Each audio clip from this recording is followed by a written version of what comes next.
स्त्री के बारे में हमारे देश में अनेक बातें कही गई हैं और हम अपने भारत माता को भी, उसको भी हम एक माँ के रूप में देखते।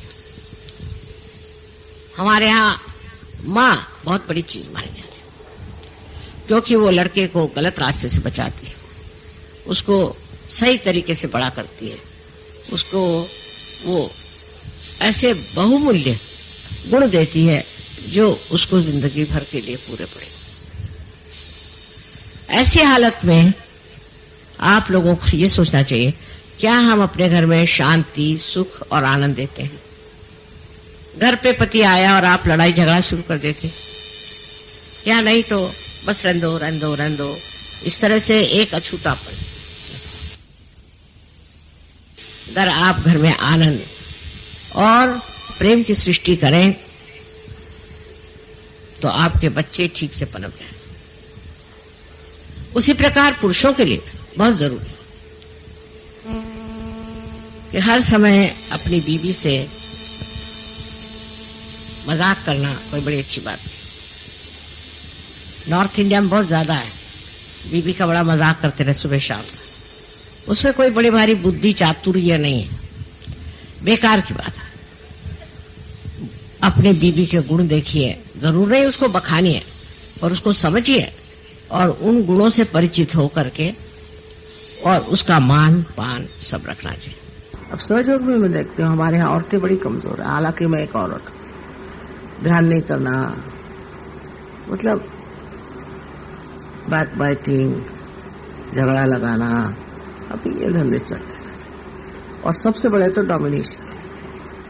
अब ये चीजें जो इन औरतों में आ गई है, उससे अपनी शक्तिहीन हो जाती है, क्योंकि औरतों से शक्ति आती है, पोटेंशियल तो वो, और जब वो इस तरह से बिहेव करने लग जाती है तो सारे ही समाज की जो शक्ति है खत्म हो जाती है। तो सबसे बड़ी बात यह है कि अपनी औरतों में शांति प्रस्तापित करें, और उसके लिए हस्बैंड में भी शांति होनी चाहिए। वो अगर शांत हो और वाइफ की रिस्पेक्ट करे तो मेरे ख्याल से बच्चों में भी शांति आ जाएगी, घर में भी शांति आ जाएगी। अब यहाँ पर जो एक तरह का एग्रेशन है पुरुषों का, वो वहां तक कभी सीमित रहेगा ही नहीं, वो वापस लौट करके आदमियों पे आए। तो जो कंपेनियनशिप होती है, जो आपस में प्यार से बात करना, आपस में अच्छे से बात करना, सबके सामने किस तरह से बिहेव करना चाहिए, और वैसे भी इस चीज पे हम लोगों को ध्यान देना चाहिए। अभी जैसे बहुत से लोगों को मैंने देखा है कि उनकी बीवियां किस काम की नहीं समझती, खोपड़ी बिठा दें, खोपड़ी पे बैठ जाएंगे। बहुतों के हस्बैंड ऐसे कि वो अपने बीवियों परवाह नहीं करते और उनको मारते पीटते रहे। अब भी सहयोग में ऐसे केसेस, इससे बड़ा दुख होता है मुझे कि अब भी अगर मियाँ और बीवी में कंपेनियनशिप नहीं आता है तो कोई सीरियस बात है, मेरे लिए बड़ी सीरियस बात है कि कंप्लीट कंपेनियनशिप। क्योंकि अब आप सहयोगी हो गए, वाइफ भी आपकी सहयोगी है, और जब दोनों आदमी एक ही इसमें बैठे हुए हैं तब उनमें आपस में झगड़ा कैसे होना ही नहीं चाहिए, क्योंकि ये बड़ी डेंजरस चीज है। जब आप सहयोग में आए हैं और आपस में लड़ रहे हैं तो सबसे तो बड़े कि आपसे डेटी सब नाराज हैं और किस आफत में फंसेंगे वो कहते, ये बड़े ध्यान देने की बात है। समझ लीजिए एक औरत है और एक आदमी ऐसा है कि वो जबरदस्ती उसे परेशान करे, देखा ये नहीं अच्छा, वो नहीं अच्छा, ऐसा नहीं वैसा, तो एक दिन ऐसा आ जाएगा कि उस आदमी की सारी डेटीज उससे नाराज है। लक्ष्मी का प्रॉब्लम, लक्ष्मी का नहीं हुआ तो हार्ट का प्रॉब्लम। सबसे तो बल्कि लेफ्ट नाभि जब पकड़ जाती है तो और तरह की बीमारियां हो सकती। अब लेफ्ट नाभि पर बहुत ही ज्यादा मैंने काम किया है और मैं देखती हूँ कि लेफ्ट नाभि जो है वो बड़ी मुश्किल से ठीक हो जाती है, क्योंकि इंट्रोस्पेक्शन नहीं, सोचते नहीं कि लेफ्ट नाभि हमारी क्यों पकड़ रही। फिर समझ लो वाइफ है, वो जबरदस्त है और सुनने को तैयार नहीं और अपना ही चलाती, जो भी है अपमान करती, उनसे बैठ के बात करो, आपस में रिकॉर्ड होना चाहिए, बातचीत होनी चाहिए।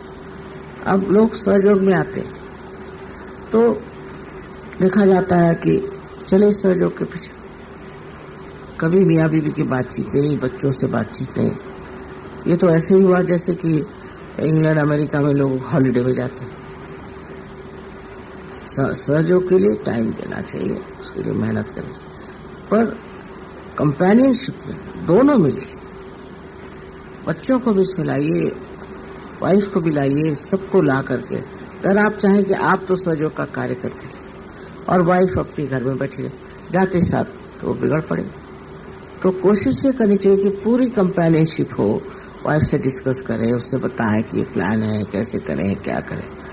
उनका भी उत्थान होना चाहिए, उनकी भी इंटेलेक्चुअल लेवल बढ़नी चाहिए, उनकी भी सूझबूझ बढ़नी चाहिए। क्योंकि अपने यहाँ कम से कम जैसे हम महाराष्ट्र में देखते हैं, बीवी की बहुत इज्जत करते हैं और बीवी भी हस्बैंड की बहुत इज्जत करते हैं। एक सभ्यता है और उसमें ऐसा नहीं चलता कि हस्बैंड वाइफ को सोचता है कि वो कोई और चीज है या उसका दर्जा उससे कम है। बहुत बार मैंने समझाया कि रथ के दो पहिए होते हैं, एक अगर छोटा बड़ा हो जाए तो ठीक नहीं, दोनों की सिमिलैरिटी नहीं होती। उनकी ये कहना चाहिए कि उनकी हाइट एक होती, बनावट एक होती, सब होती, पर दोनों अगर राइट का लेफ्ट में लगा और लेफ्ट का राइट में लगा तो लगेगा ही नहीं।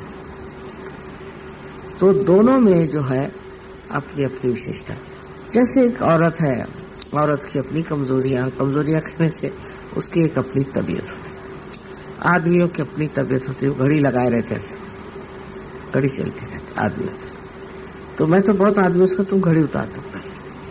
अब औरतों को है जरूर थोड़ा टाइम लगता है, कहीं जाना हो, कुछ हो, अब वो टाइम से नहीं चले तो हो गया आदमी लोग खत्म। इस प्रकार छोटी छोटी चीज, यानी वो बड़ी छोटी चीज, इस पे ही सारा झगड़ा शुरू हो जाता है। और मुझे लगता है कि कुछ आदमी सोचते हैं वो इंचार्ज है सब चीज के, अब टाइम से पहुंचना नहीं हुआ, टाइम से तो कोई ऐसी आफत नहीं आने वाली। धीरे धीरे अपने माइंड को ऐसा ट्रेन करें कि जिससे आप रिएक्ट न करें। हर समय माइंड को ऐसी दशा में रखना चाहिए कि रिएक्ट न करें, सिर्फ उसको देखते मात्र। धीरे धीरे आपको आश्चर्य होगा कि आप भी ठीक हो जाएंगे, आपकी बीवी भी ठीक हो जाएगी, और दोनों को ये चीज